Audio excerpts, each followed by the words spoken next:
A January 21 airstrike on a makeshift prison in the White City controlled by the Houthi rebel group in northern Yemen caused extensive damage. At least 60 people, including women and children, were killed and 138 injured in the attack, the international NGO Médecins Sans Frontières told AFP. This makeshift prison was used as a refugee camp. The Houthis have blamed Saudi Arabia for the airstrikes, but the Saudi-led coalition has denied responsibility. A spokesman for the coalition said the site did not fall within the scope of the Geneva Conventions. In addition to the fact that they will soon give information about the fabricated news in the Houthi media. Al Jazeera reports that the coalition's bombings have increased sharply since the January 16 drone strikes on Abu Dhabi airport and oil storage tanks in the United Arab Emirates. A bomb blast near the Yemeni capital, Sana'a, has killed at least 14 people. Save the Children says 3 children playing nearby were killed during a Saudi airstrike on a telecommunications facility in the southern city of Haditha. In a statement, U.S. Secretary of State Anthony Blinken expressed concern over the escalation of hostilities and called on both sides to reduce violence. Earlier, in talks with Saudi Foreign Minister Faisal bin Farhan Al Saud, he said the United States would continue to support the security of Arab countries in the Persian Gulf. Many are questioning whether U.S. President Joe Biden has changed his policy on Yemen.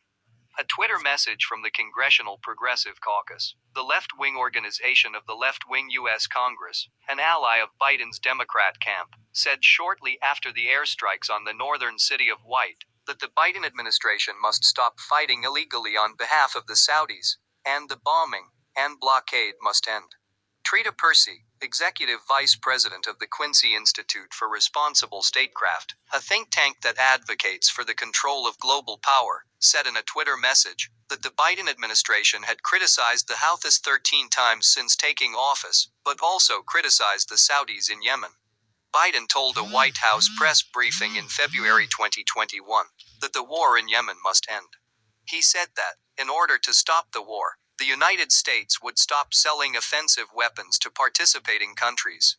But a year later, in December 2021, when Biden's administration sought congressional approval to sell missiles to Saudi Arabia for $850 million, many questioned Biden's policy. The Biden administration says the missiles are air-to-air, which means they will be used to prevent Houthi missiles and drone strikes against Saudi Arabia, not for bombing Yemeni soil. At a news conference on January 19, Joe Biden said in response to a question that there should be an agreement between the two sides to end the war in Yemen, which is quite a difficult task. At the same time, he said he was thinking of re-declaring the Houthis a terrorist organization. In early 2021, Biden overturned former President Donald Trump's decision to declare the Houthis a terrorist organization. Since the assassination of Saudi journalist Jamal Khashoggi in 2016, many members of the U.S. Congress have been pressuring the government to reconsider its relationship with the Saudis and not to support the Saudis in the war in Yemen.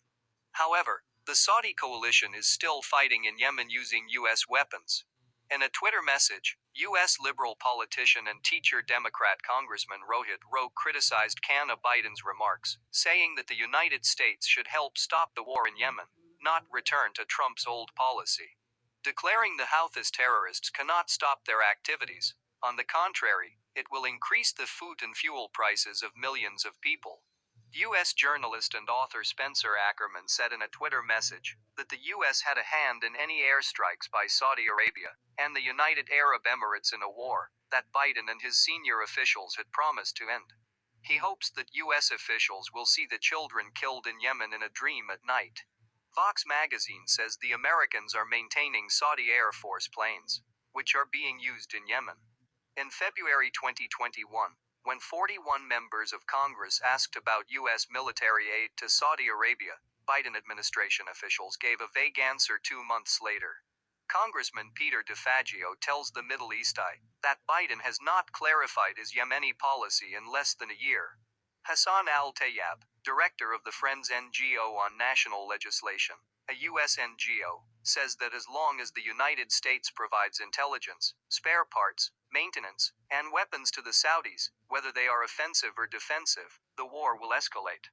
It is now clear that Biden is seeking to move toward Trump's policy. But it is difficult to say how much his policy has changed, since he made no attempt to control the war capabilities of Saudi Arabia and the UAE in the first year of his tenure at the White House.